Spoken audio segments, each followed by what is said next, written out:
Half a century ago, alarm bells rang across the world, as the world trembled at the thought of an impending demographic catastrophe. Some observers were predicting that the human population was too big, and the skyrocketing population would outstrip resources, leading to mass starvation, collapse of the global economy, and a host of other problems. But, for one reason or the other, the doomsday scenario has not come. Instead, the world's population is in fact expected to decline steadily by the end of the century, owing in large part to falling global fertility rates. And one country in particular that has been in the headlines lately because of this is Japan. Japan is disappearing because of its population crisis. Now, the number of children in Japan is at its lowest since 1950. What happened to Japan? There are just over 14.6 million children in the country under the age of 14. The number of people in Japan has been shrinking instead of growing. Japan is known to have one of the highest life expectancies in the world. And their secret to longevity is something that has fascinated scholars and caught the interest of nations. Yet, beneath this commendable achievement lies an unsettling reality. Japan's population is dwindling. But why is Japan's population falling? Why is it that one of the leading economic and technological centers in the world is having such a startling population crisis? And what does this mean for its future? This is the story of Japan's population crisis. The issue of Japan's shrinking population is not a recent phenomenon. In fact, successive Japanese governments have been aware that the population would start to decline and tried to offer solutions. And yet, the rate at which the population has fallen has surprised even the experts. So, what exactly is the problem? Japan's population grew continuously after World War II, surpassing 100 million for the first time in 1967, during a period of rapid population growth. However, after peaking at 128.1 million in 2008, the figure has fallen ever since. Japan's population fell by more than 800,000 in 2022, echoing similar trends seen in other East Asian countries. Nearby, China, South Korea, Singapore, and Taiwan are experiencing similar crises, and they're struggling to encourage young people to have more children in the face of rising living costs and social discontent. The birth rate is down, and so is the coupling rate, and people will say the number one reason behind it is economic insecurity. Young men and women are not getting married because they fear they won't be able to support themselves and their families. In a country where men are still widely expected to be breadwinners and support families, a lack of good jobs may be creating a class of men who don't want to marry and have children because they and their potential partners know they can't afford to. Men who don't have regular jobs are not considered desirable marriage partners, and even if a couple does want to get married and both have irregular jobs, their parents will most likely oppose it. It's for these reasons that many young men prefer not to settle down at all. On the other hand, young Japanese women are increasingly reluctant to marry and have children, in part due to the rapid improvement of their economic opportunities. More women have opted to remain in the workforce instead of leaving to have a family, but a good number have discovered that they actually like having a career and want to continue. For most, the pressures of a job make having a family even more difficult, so this generation of working women is increasingly remaining single. With growing education opportunities and career ambitions, Japanese women who do choose to get married and have children are doing so later in life, which typically means they are unlikely to be able to have larger families. Japan's declining marriage rate is also attributed to the persistence of traditional domestic gender roles, which place a heavy burden on women to manage housework and childcare. The persistence of unequal gender roles at home in the face of expanding economic opportunities for women has made balancing work and family life very difficult for married women, further lessening the appeal of marriage. It's important to note also that the correlation between marriage and childbearing rates is particularly pronounced in Japan, where the percentage of children born outside marriage is only 2% annually, compared with an average of about 40% elsewhere in the developed world. Single women would much rather terminate the pregnancy than enter unwillingly into a marriage, since choosing to have an illegitimate child is rarely seen as an option. All these factors contribute in some way to the decreasing population, And it's fair to say that a lot still needs to be done to encourage more people to marry and have kids, as the effects of a shrinking population could be disastrous.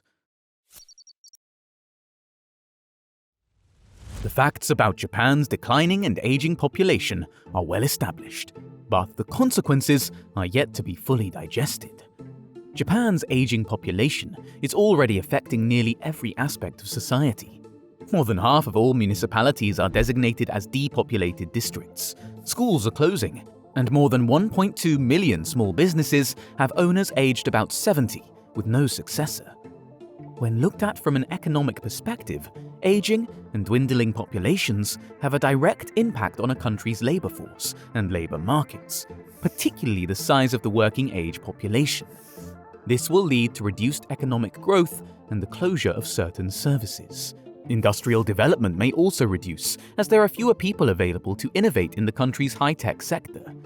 Economic growth ultimately comes from new ideas, and the discovery of new ideas depends on the number of people researching them.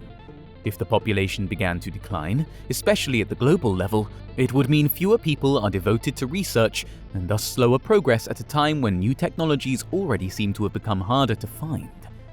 Moreover, there's an increased risk of a higher dependency ratio, indicating that there would be fewer young individuals to support an aging population. As people live longer, they require more resources to sustain their longer lives, including housing, food, and crucially, medical care. This heightened demand strains societal resources, and younger generations may have to pay higher taxes to support the elderly population. But even with all these potential repercussions, some experts believe that a shrinking population might be advantageous in a world grappling with mounting challenges. A nation's environmental impact falls with a reduced population due to lower consumption. They believe that Japan's ability to successfully manage the transition to a smaller size could be a model for other countries, as it appears that most developed economies are experiencing similar demographic shifts, and Japan is merely leading in this evolution. However, many still disagree. So, the pressing question is, what's being done about it? As I said in the beginning, Japan's population crisis is not something new. Policymakers have long known of this problem and the options the country had. In the 1970s, demographers were predicting this trajectory, and the government's failure to respond to this challenge is what's most troubling.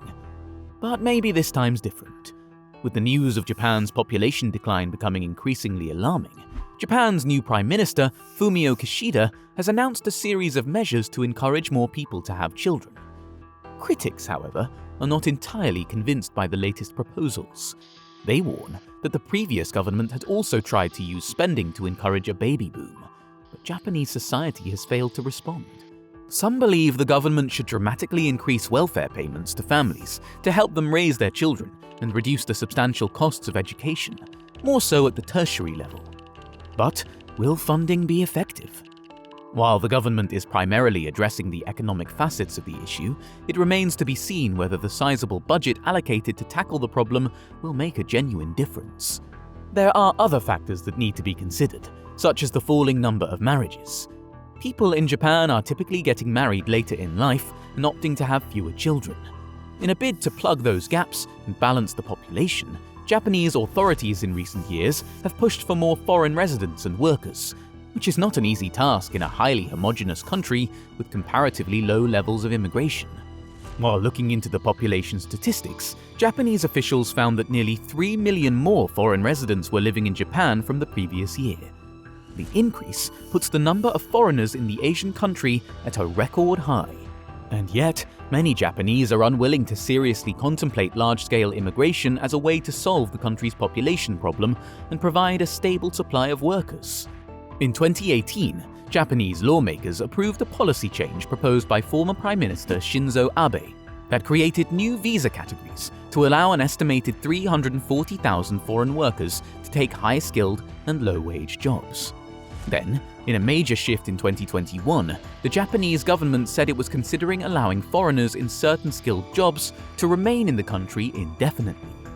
However, the pandemic significantly slowed this progress, as Japan closed its borders to foreign nationals and enforced lockdowns in many prefectures. The question remains, will the Japanese people accept these immigrants? The temporary presence of foreign workers is distinct from long-term residency or granting citizenship.